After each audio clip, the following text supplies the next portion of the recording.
Welcome back to our virtual tour of the Tippecanoe Battlefield Museum.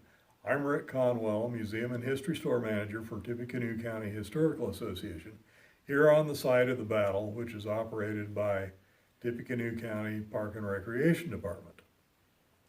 The exhibit in front of us today, which has become one of our featured exhibits in the museum, was made possible by a generous donation by Michael and Amy Moulter. The exhibit case and structure was financed through memorial contributions from the estate of William Nowak Jr., who was a strong supporter of the battlefield for a long time and the descendant of 4 veterans of the battle. I don't know of anybody else who had 4 ancestors in the battle. But the gun in the case in front of me was built by Robert Wheeler, who had a contract with the British government for these pieces from 1808 to 1810. So they were being made in the years just immediately prior to the battle and immediately prior to the War of 1812. They were built in very small numbers. There weren't very many of them around.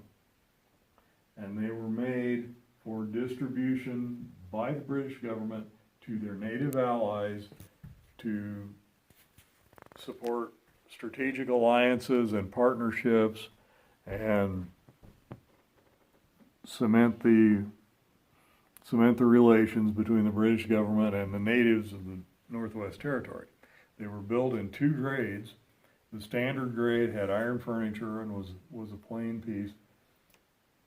The fancier grade, which is called the Chief's grade gun, is what we have, and it features special things like brass furniture with engraving and the silver wrist escutcheon with the image of the native warrior on it. And the lock plate is engraved with a circle fox, which is another kind of emblematic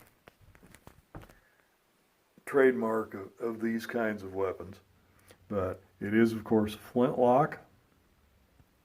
It's smooth bore, about 69 caliber or 16 gauge. It's one of very few pieces still in existence. We can't say whether it was at the battle or not. What we do know is that a side plate identical to the one on this gun was excavated at the site of Prophetstown at one time. And when Tecumseh went to Fort Malden in 1808 and met with William Klaus and Matthew Elliott and was given what they described as a handsome present. We don't know what the handsome present was, but it could well have been one of these weapons. Again, I'd like to recognize the donors that made this exhibit possible, and like as I said, this has become one of our featured exhibits in the museum, and thank them again, and hopefully some of you can come by and see it someday. We'll be back next time and move on into the next exhibit gallery.